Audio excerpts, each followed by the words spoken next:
আলিফ। না না না, আলিফে টান হয়ে গেছে, আপনি আলিফ এরকম বলছেন, আলিফ। আউযু বিল্লাহি মিনাশ শাইতানির রাজীম। বিসমিল্লাহির রহমানির রহিম। রব্বি জিদনি ইলমা, রব্বি জিদনি ইলমা, রব্বি জিদনি ইলমা। রব্বি ইশরাহ লি সাদরি ওয়াইয়াসসির লি আমরি ওয়াহলুল উকদাতাম মিন লিসানি ইয়াফকাহু কওলি। যে কোনো ভাষা শিখতে গেলে প্রথমে তাকে ওই ভাষার বর্ণমালা শিখতে হয়।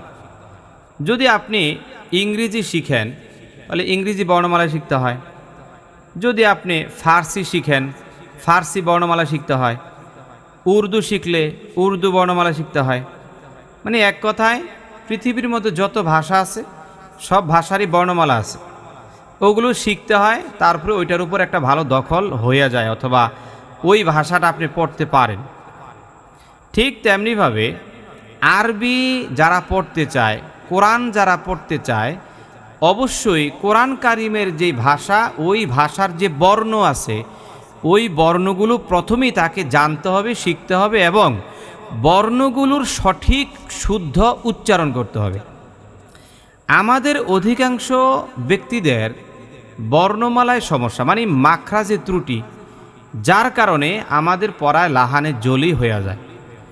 লাহান হইল দুই প্রকার, একটা হলো লাহানে খফি আর একটা লাহানে জলি।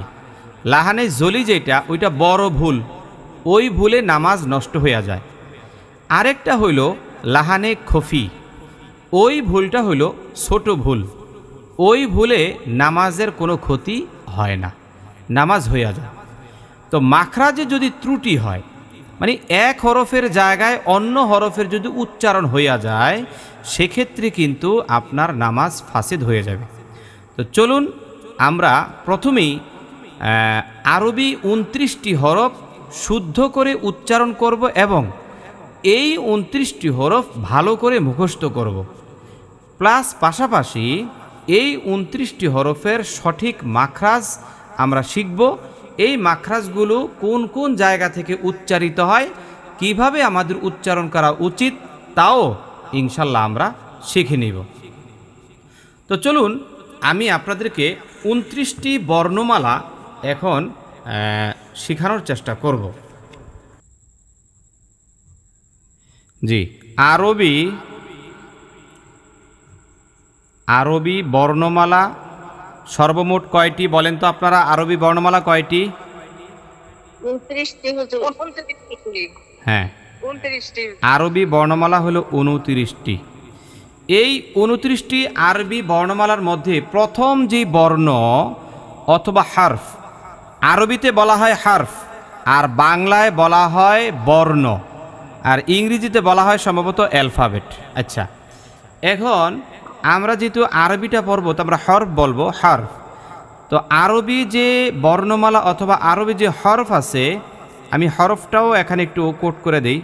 হরফ, এই আরবি যে হরফ আছে, হরফের প্রথম যে হরফটা এইটার নাম হলো আলিফ। সবাই বলেন তো কি বলছি? আলিফ। আলিফ আলিফ যখন আমরা উচ্চারণ করব, এই আলিফে কোনো ধরনের টান থাকবে না, একেবারে ক্লিনভাবে উচ্চারণ করতে হবে এবং এইটার মধ্যে আপনার কোনো ধরনের কি বলে টান দেওয়া অথবা অপরিষ্কার এই জাতীয় কিছুই থাকবে না, একেবারে নিখুঁত হবে এবং উচ্চারণটা খুব কাটা কাটা হবে, পরিষ্কার হবে। আমি আরেকবার বলি, খেয়াল করে শোনেন। আলিফ বলেন তো সবাই, আলিফ। আবার আলিফ আলিফ। আলিফ। আলিফ। আচ্ছা, আরেকটা বিষয় শোনেন, আপনি যখন আলিফের উচ্চারণটা করবেন তখন আপনার নিচের যে ঠোঁটটা আছে নিচের ঠোঁট উপরের দাঁতের সঙ্গে মিলে যাবে এবং দাঁত এবং ঠোঁটের মাঝখান দিয়ে কিছু বাতাস বের হয়ে যাবে। বলেন তো সবাই, আলিফ আলিফ আলিফ। আলিফ আলিফ আলিফ একবারে কাটাকাটা একসাথে হয় না কেন? আবার আলিফ। আলিফ আলিফ আলিফ কোনো ধরনের টান আছে? টান নাই। জি, এই যে আলিফের টান নাই সেটা কেন জানেন? এটার একটা কারণ আছে। আলিফ যদি লিখি আমরা আরবিতে লিখি তাহলে হামজা জবর আ লামজিল্লি ফা দুই পেশ ফুন, আলিফুন হয়। তো আলিফুন এইটা যদি ফায়ের মধ্যে ওয়াকফ করি তাহলে আলিফ হয়, কোনো টান হয় না। এই জন্য আলিফের মধ্যে কোনো টান দিতে হয় না, এটা করজ দিয়ে দিলাম। এবার বলেন তো, আরেকবার পড়েন তো সবাই, আলিফ। হ্যাঁ, এই তো হয়েছে। আচ্ছা, আমি একজন একজন করে জিজ্ঞেস করি। আয়েশা বলেন তো, আলিফ আলিফ। আলিফ এই তো হয়েছে। হাসনা বানু বলেন তো, আলিফ না না না, আলিফে টান হয়ে গেছে। আপনি আলিফ এরকম বলছেন, আলিফ আলিফ আলিফ। হ্যাঁ, এখন হয়েছে। হ্যাঁ, তারপরে মাজেদা বলেন তো, আলিফ আলিফ। আলিফ এই তো হয়েছে, মাশাআল্লাহ। ফারাতুন্নার বলেন তো, ফারাতুন্নার বলেন, আলিফ। মাইক্রোফোন অন করেন, মাইক্রোফোনটা বন্ধ। আলিফ না না না, আরো দ্রুত বলতে হবে, আলিফ। আলিফ হ্যাঁ, জাহানারা বলেন তো, আলিফ এই তো হয়েছে, মাশাআল্লাহ। হ্যাঁ, আলো বলেন, আলো, মাইক্রোফোন অন করেন, আলিফ আলিফ। আলিফ এই তো হয়েছে, মাশাআল্লাহ। জি, এখন মাইক্রোফোন আপাতত বন্ধ রাখেন, যখন আমি জিজ্ঞেস করবো তখন মাইক্রোফোনটা খুইলেন, নতুবা বিভিন্ন সাউন্ড হবে। আলিফটা আমাদের হয়ে গেল। এখন আসেন, এরপরে আরেকটা হরফ আছে, এই হরফের নাম হইল বা। একালি পরিমাণ টান দিতে হয়। এখন প্রশ্ন হইল যে হুজুর, বায়ের মধ্যে কেন একালি পরিমাণ টান দিব? এর জবাব হলো, বা যদি আমরা আরবিতে বানান করে লিখি তাহলে হবে এইরকম, বা আলিফ জবর বা। তো দেখেন, জবরের পরে আলিফ আসে। বা আলিফ জবর বা যদি লিখি তাহলে জবরের পরে আলিফ হয়। আর এটা হলো 1 নং সূত্র মধ্যে তবাই একালি পরিমাণ টান। এই জন্য বায়ের মধ্যে আমরা একালি পরিমাণ টান দিব। এইবার সবাই আমার সাথে উচ্চারণ করেন তো, বা বা বা। বা একসাথে হয় না, একসাথে হইতে হবে, বা বা। বা এই তো হয়েছে। এখন একজন একজন করে আয়েশা বলেন তো, আয়েশা বলেন তো, বা বেশি লম্বা হয়ে গেছে, বা। বা হাসনা বানু বলেন তো, বা। এই আয়েশা রংপুর হয়েছে তো, আপনি আর বলেন কেন? একজন একজন করে জিজ্ঞেস করি। হ্যাঁ, হাসনা বানু বলেন, বা বা। বলেন, জি বা হ্যাঁ। মাজেদা বলেন, বা হ্যাঁ। ফারাতুন নাহার, বা জাহানারা, বা এই তো হইছে। তাহলে দেখেন, আলিফে টান নাই, আয়ের বায়ের মধ্যে একালি পরিমাণ টান দিলাম। এখন আসেন, আমি আবার আরেকটা বায়ের পেট বানালাম, এটাকে বলা হয় বায়ের পেট। বায়ের পেটের উপরে আমি 2টা নোক্তা দিলাম। এখন এটার নাম হয়ে গেছে তা। বলেন তো, তা এই তায়ের মধ্যে আমরা একালি পরিমাণ টান দিব। যদি প্রশ্ন করা হয় কেন, তাকে যদি আমরা বানান করে লিখি তাহলে উচ্চারণ হয় তা আলিফ জবর তা, একালি পরিমাণ টান। এখন আসেন, তা বলেন, তা তা। তা কত আলিফ টান দিবেন? একালি টান একালি পরিমাণ টান। এখন 3টা হরফ বলবেন, আলিফ। আলিফ আলিফ আলিফ একসাথে হয় না কেন? আলিফ আলিফ। আলিফ আলিফ আলিফ বা বা তা তা এই তো হয়েছে, 3টা হয়ে গেল। এরপরে যে হরফটা, এই হরফটার নাম হলো সা। বলেন তো সবাই, এই হরফটা নরম হবে। বলেন তো কি হবে? নরম হবে। নরম হবে এবং একালি পরিমাণ টান হবে। কত আলিফ টান হবে? একালি পরিমাণ। একালি পরিমাণ টান হবে, নরমও হবে। একালি পরিমাণ টান হবে কেন? সাকে যদি আমরা ভাঙ্গা লিখি তাহলে সা আলিফ জবর সা হয়। কি হয়? আলিফ জবর সা। হ্যাঁ, আর আমরা সুতরাং যেহেতু সা আলিফ জবর সা হয়, আমরা একালি পরিমাণ টান দিয়েই পড়বো এবং নরম করে পড়বো। সা সা সা। মাশাআল্লাহ, এই তো হয়েছে, এই তো হয়ে গেছে। হ্যাঁ, সায়ের পরে আরেকটা হরফ আছে, এই হরফটার নাম হইল জিম। এই জিমের উচ্চারণটা খুব শক্ত হয়। কি হয়? শক্ত হয়, মজবুত হয়। হ্যাঁ, খুব মজবুত হয়, শক্ত হয়। এখন এই জিম বলতে কত আলিফ টান দিব? তা আমি যদি জিমটাকে ভাঙ্গা লিখি, জিম ইয়াজের জি, মিম 2 পেশ মুন হয়। জিম ইয়াজের জি, মিম 2 পেশ মুন, তো জি মুন হয়।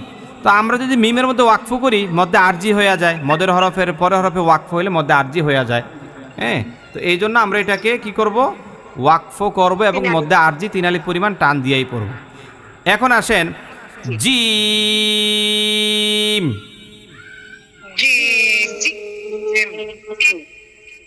Gym gym.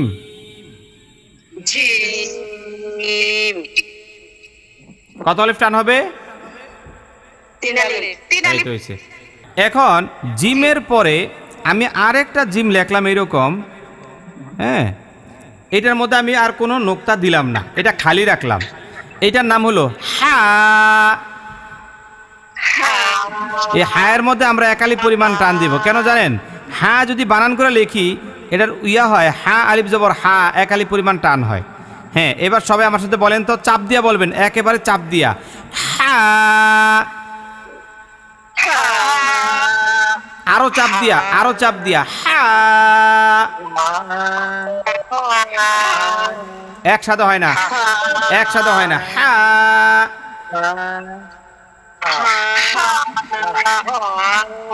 এই তো হয়েছে, মাশাআল্লাহ। জি, ওকে। তাহলে এখন আবার আপনারা সবাই আমার সাথে প্রথম থেকে পড়েন। আলিফ আলিফ আলিফ বা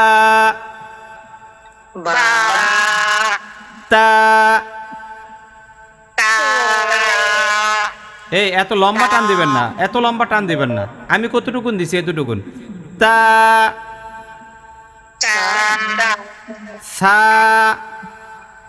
ছা জিম জিম হা।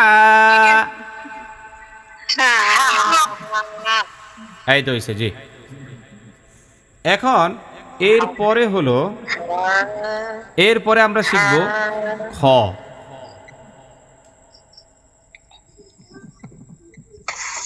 আমি আরেকটা হা লিখলাম, উপরে একটা নোক্তা দিলাম। উপরে নোক্তা দিলে হয়ে যাবে খ। বলেন তো কি হয়েছে? খ। এই খ, খ আমরা একালি পরিমাণ টান দিব। কেন? কারণ খ যদি আমরা বানান করে লিখি, খ আলিফ জবর খ, একালিফ হয়। খ আলিফ জবর খ, একালি পরিমাণ টান দিব। হ্যাঁ, এবার সবাই আমার সাথে বলেন তো, খ খ। খ খ। খ।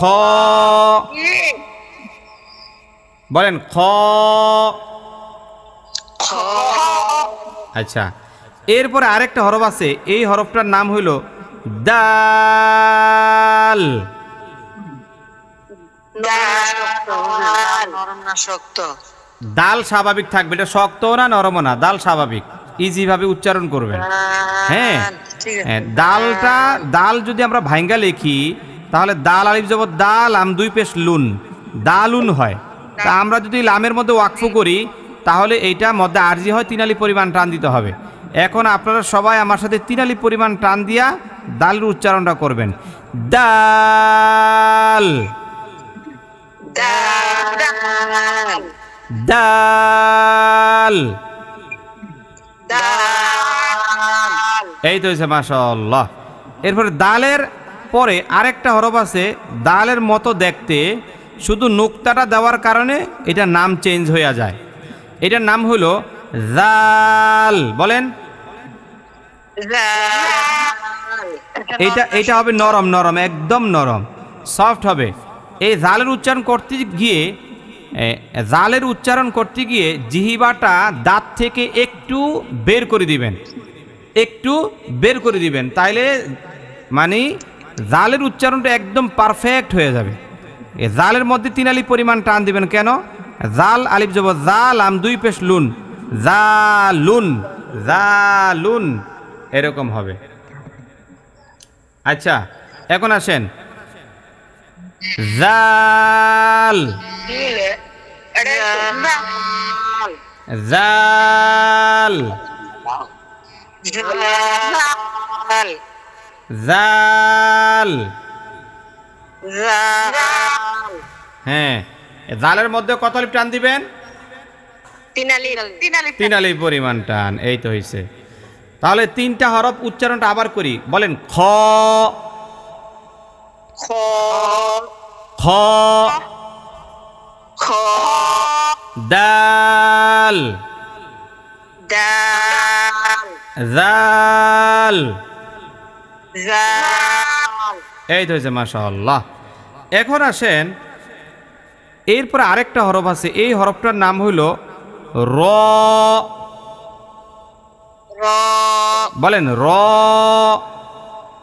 র তো র যদি আপনারা ভাইঙ্গা লেখেন তাহলে র আলিফ জবর র হয়। এটা 1 আলিফ পরিমাণ টান। কত আলিফ টান দিবেন? 1 আলিফ পরিমাণ টান। বলেন তো সবাই র র র। র। আবার রয়ের পাশে আরেকটা হরফ আছে রয়ের মতোই, কিন্তু উপরে একটা নোক্তা আছে, এটার নাম হলো ঝা। যা হুজুর আমাকে যে বারবার মিউট করেন তা আমার আওয়াজ ঝা। আমাকে যে মিউট করেন আমাকে যে মিউট করেন আমার আওয়াজগুলো পৌঁছে? হ্যাঁ হ্যাঁ, আওয়াজ পাই এই যে আওয়াজ পাইতেছি। ওই মিউট মাঝে মধ্যে করি কেন, ওই সাউন্ড আসে, যখন সাউন্ড আসে তখন মিউট করা হয়। হ্যাঁ, যদি ভিতরে সাউন্ড হয় তাহলে নিজেরাই মিউট করে দিন। বারবার কি আমি মিউট খুলবো? বারবার কি আমি মিউট দিব? না, এখন সাউন্ডটা যে হয়, সাউন্ডটা আসলে তো অসুন্দর লাগে না, সাউন্ড আসলে ইয়ে হয়। এই জন্য যদি দেখেন যে সাউন্ড হইতেছে ঘরে, তখন মিউট করে দিবেন। এই ও আচ্ছা, আমি মিউট বন্ধ রাখলে তো আমার পড়াগুলো ফুসবে না। হ্যাঁ, যখন বলবেন তখন আনমিউট করবেন। হ্যাঁ, এখন ঝা। বলেন ঝা। এই ঝায়ের মধ্যে একটা জবর দিয়া যদি আলিফ দেই, মানে ঝা আলিফ জবর ঝা, তাহলে 1 আলিফ পরিমাণ টান হয়। সুতরাং ঝায়ের মধ্যে 1 আলিফ পরিমাণ টান দিবেন। ঝা ঝা। বাতাস বের হবে, ঝিঝি পোকার মতো উচ্চারণটা হবে। হ্যাঁ, ঝা ঝা। আচ্ছা, এই ঝায়ের পরে আরেকটা হরফ আছে, এই হরফটার নাম হইল সিন। টান হবে 3 আলিফ। টান হবে কত আলিফ?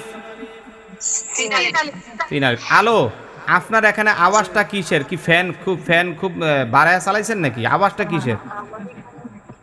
আমি নিরিবিলি একটা রুমে চলে আসছি। আপনার এখানে মানে আপনার মাইক্রোফোনটা থেকে অনর্গল আওয়াজ আসতেই থাকে, যে আওয়াজটা খুব বিরক্তিকর। এটা তো আপনি পান না, এটা আমরা পাই। নিজের আওয়াজটা নিজে পাওয়া যায় না। কথা বলছেন, অল টাইম একটা আওয়াজ হয়, ঠিক না? বাকিরা পাইতেছেন না? আপনি মোবাইলটা অন্য একটা মানে চেঞ্জ করেন প্রয়োজনে, মানে হোয়াটসঅ্যাপটা চেঞ্জ করে দিয়েন, তাইলে দেখা যাবে যে এই আওয়াজটা আসবে না। এই যে অল টাইম একটা আওয়াজ হইতেছে কিন্তু। গুম গুম গুম গুম একটা আওয়াজ হইতেছে। হ্যাঁ, আচ্ছা আপাতত তাহলে আপনার একটু একটু একটু মিউট করাই থাকুক। হ্যাঁ, আচ্ছা এখন আসেন সিন।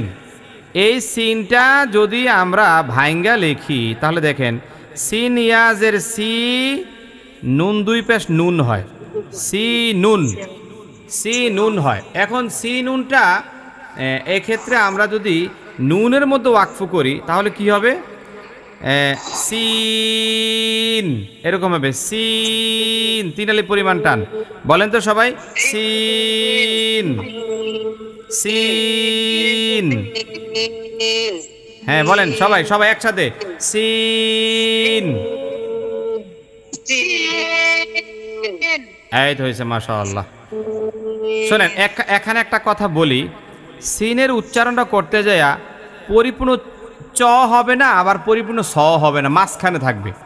মানে সিনও বোঝা যাবে না, আবার চিনও বোঝা যাবে না, মানে মাঝখানে সিন, সিন এরকম থাকবে, স না চ না, এর মাঝখানে থাকবে। তাইলে উচ্চারণটা পরিষ্কার হবে, একদম নিখুঁত হবে, ক্লিয়ার হবে ইনশাআল্লাহ। আচ্ছা এরপরে আরেকটা হরফ, এই হরফটার নাম হইল শিন। এই শিনের মধ্যে তিন আলি পরিমাণ টান হবে। কত আলিফ টান হবে? তিন আলি পরিমাণ টান হবে, শিন। এই শিনটাকে আমরা যদি ভাইঙ্গা লিখি, শিন ইয়াজের শি, নুন দুই পেশ নুন, শি নুন হয়। তো আমরা যদি নুনের মধ্যে ওয়াকফ করি তাহলে কি হবে? শিন হবে, মানে তিন আলি পরিমাণ টান হবে, মধ্যে আরজি। তাহলে আমরা এখন সবাই উচ্চারণটা করব, শিন, শিন। কত আলিফ টান দিব? কত আলিফ? হ্যাঁ, শিন।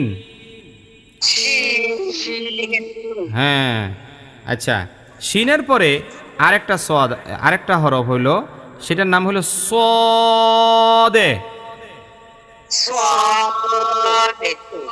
সদে, সদের মধ্যেও তিন আলিফ পরিমাণ টান দিবেন। কত আলিফ? কেন জানেন? সোয়াদ আলিফ দেব, সোয়াদ আল দুই পেশ দুন, সোয়াদুন। সোয়াদের বানান হলো এইটা। তো দালের মধ্যে যদি ওয়াকফ করি তো মদের হরফের পরে দালে ওয়াকফ হইলে তিন আলিফ পরিমাণটার মধ্যে আরজি হয়ে যায়, সদে, সদে। তিন আলিফ পরিমাণ টান দিবেন এবং দালের লাস্টে কিন্তু একটা কলকলা হবে, কারণ সোয়াদ যখন আপনি ভাইঙ্গা লাগবেন তখন সেখানে দাল পাবেন, দাল। আর দালের মধ্যে সাকিন হলে কি হয়? কলকলা হয় কি হয় না? কলকলার হরফ কয়টা? 5টা। কলকলার হরফ কয়টা? হ্যাঁ, কফ, তোয়া, বা, জিম, এই 5 হরফে জজম হলে কি হয়? হ্যাঁ, এবার বলেন সদে, সদে। এই তো হয়েছে, লাস্টে একটা কলকলা হবে কিন্তু, সদে। আবার দেখেন আমি দোয়াদি লিখলাম, দোয়াদ লেখার পরে এই আমরা দোয়ারটাকে ভাইঙ্গা লিখবো। তো ভাইঙ্গা লিখলে কি হয়? দোয়াদ আলি দ, দাল দুই পেশ দুন, দ দুন হয়। তো এইটাও কিন্তু তিন আলি পরিমাণ টানই হয়। এবার আপনারা সবাই আমার সাথে বলেন, দে।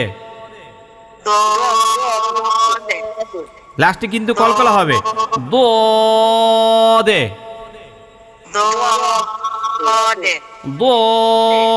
দে,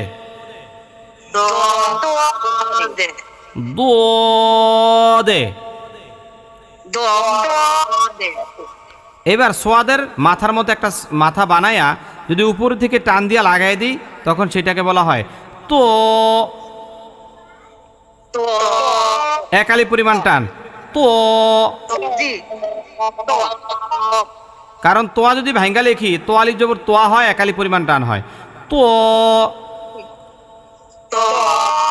তো। হ্যাঁ, এই তো হয়েছে। আচ্ছা এখন তোয়ার মতো আরেকটা লিখবো আমরা, হুবহুব তোয়াটাই লিখবো। লেখা যদি উপর একটা নোক্তা দিয়ে দিই, জ, বলেন জ জ আলিফ যাব জ এক আলিফ পরিমাণ টান হয় জ জ হ্যাঁ এইবার এই 4টা 5টা বর্ণ আমার সাথে এখন বলবেন শিন صاد ضاد طا ظا হ্যাঁ এই তো হয়ে গেল এখন আসেন জোয়ার পরে যে হরফটা এইটার নাম হইল আইন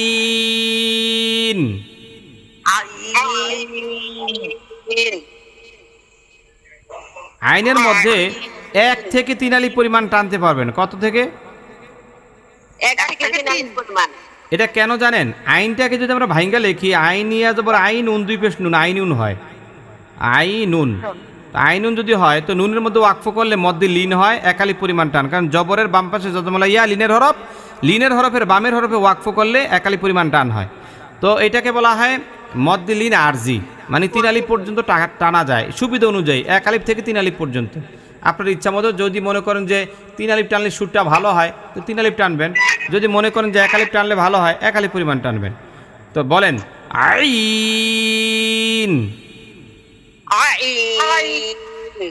আইন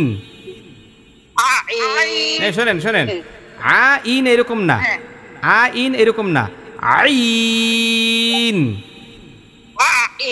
না না না এখানে ভাঙ্গা হয়ে যাচ্ছে 2টা ভাগ হয়ে যাচ্ছে কিন্তু এরকম না আইন এখন হইছে আইন এটা বাসায় ভালো করে প্র্যাকটিস করবেন চাপ দিয়া গলার মধ্যখান থেকে আইনের উচ্চারণ হয় আইন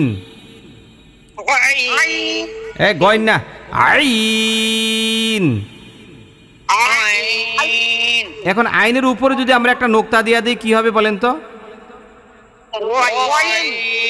এইটাও 1 আলিফ পরিমাণ থেকে 3 আলিফ পরিমাণ টাইন হবে কেন গয়ন যদি আমরা আরবিতে বানান লিখি গয়ন ইয়া জবর গয়ন নুন দুই পেশ নুন গয়নুন হবে তো নুনের মধ্যে ওয়াকফ করলে আপনার এখানে 1 আলিফ থেকে 3 আলিফ পরিমাণ টান হবে মধ্যে লিন বলা হয় এটাকে মধ্যে লিন তাহলে এখন সবাই আমার সাথে বলেন গয়ন গয়ন গয়ন এই তো হয়েছে আলহামদুলিল্লাহ এরপরে আরেকটা হরফ এই হরফের নাম হলো ফা ফায়ের মধ্যে 1 আলিফ পরিমাণ টান দিবেন ফা যদি ভাঙ্গা লিখি ফা ভাঙ্গা লিখলে ফা আলিফ জবর ফা হয় এবার সবাই বলেন তো ফা ফা ফা কত আলিফ টান দিবেন হ্যাঁ এরপরে 2 নক্তাওয়ালা কফ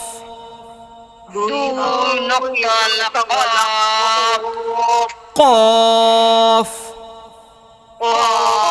তো কফ যদি ভাঙ্গা লিখি কফ আলিফ জবর কফ আ দুই পেশ ফুন কফুন হয় এখানে যদি ফায়ের মধ্যে ওয়াকফ করি মধ্যে আরজি 3 আলিফ পরিমাণ টান হয় এইবার আমার সাথে সবাই 3 আলিফ পরিমাণ টান দিয়া বলবেন কফ কফ কফ এই তো হয়েছে মাশাআল্লাহ এবার ছোট কাফ কাফ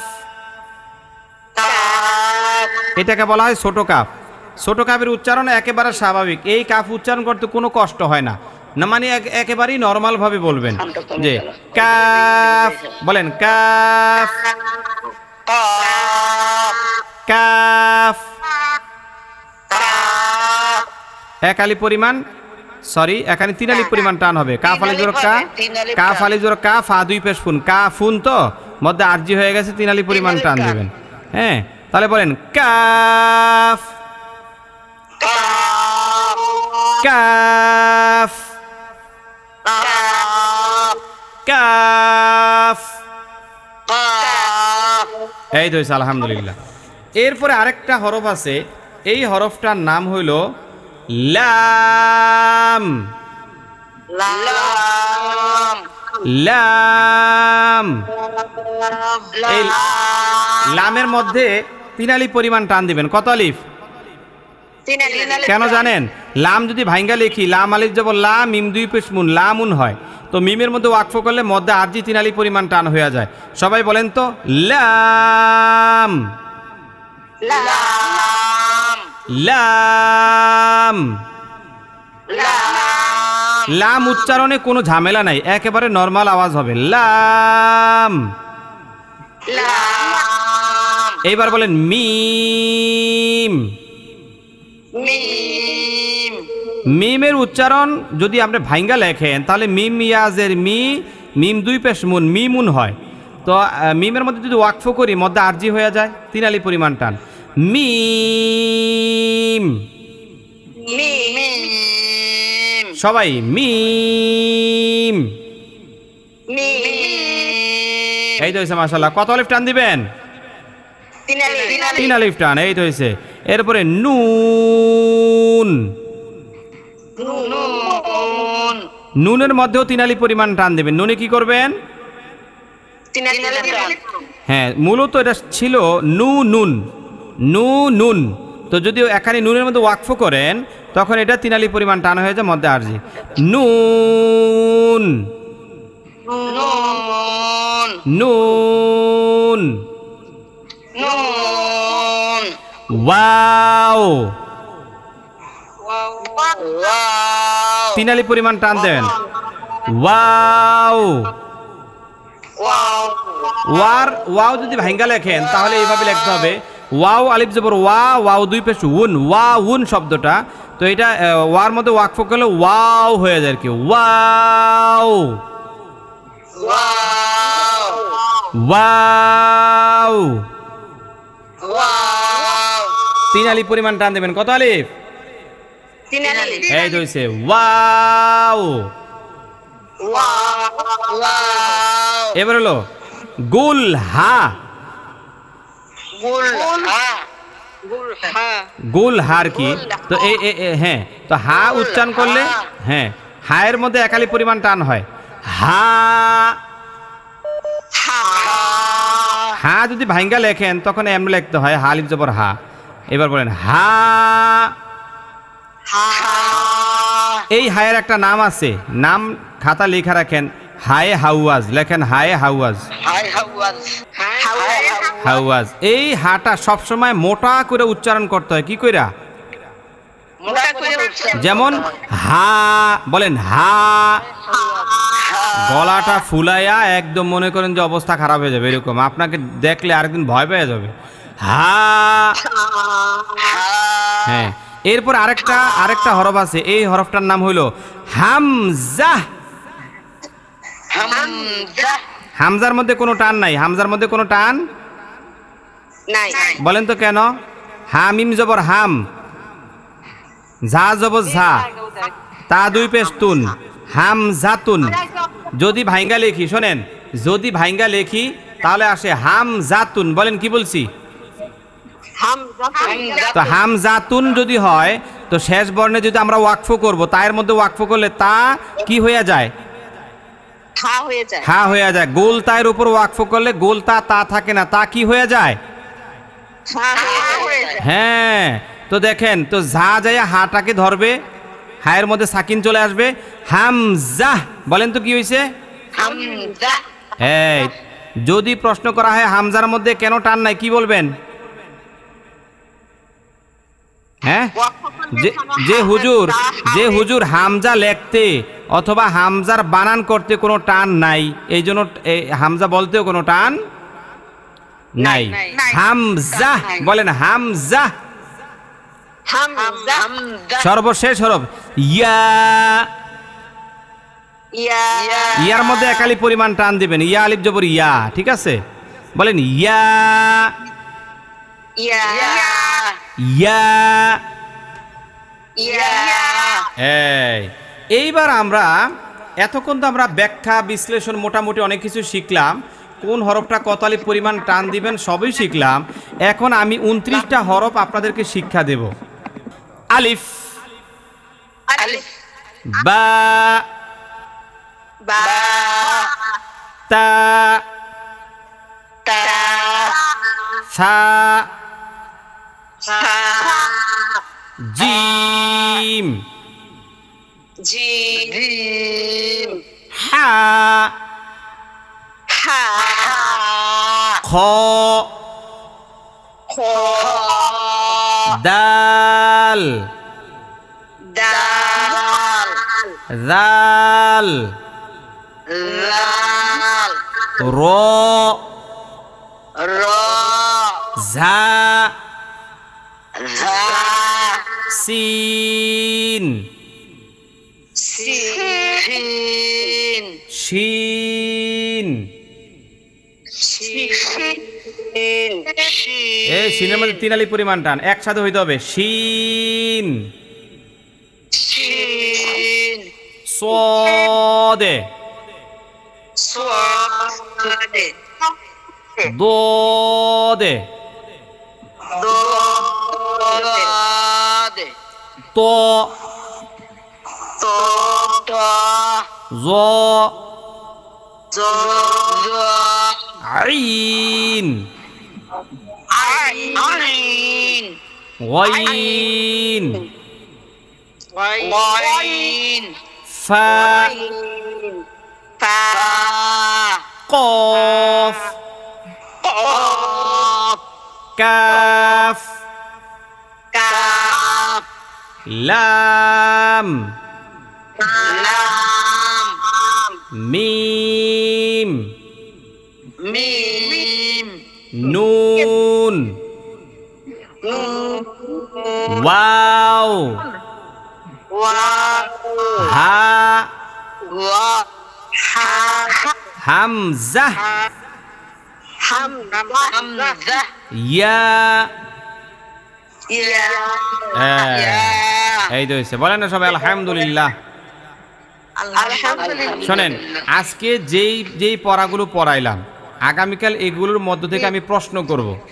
যেমন বলবো আরবি হরফ কয়টা, তারপরে বলবো যে জিমের উচ্চারণ কীরকম হয়, শিনের মধ্যে কত আলিফ টান, ঝায়ের মধ্যে কত আলিফ টান, ঝায়ের উচ্চারণ কার মতো হয়, এইরকমভাবে আমি আপনাদেরকে কালকে প্রশ্ন করব। সবগুলো প্রশ্নের জবাব কিন্তু সঠিকভাবে দিতে হবে ইনশাআল্লাহ।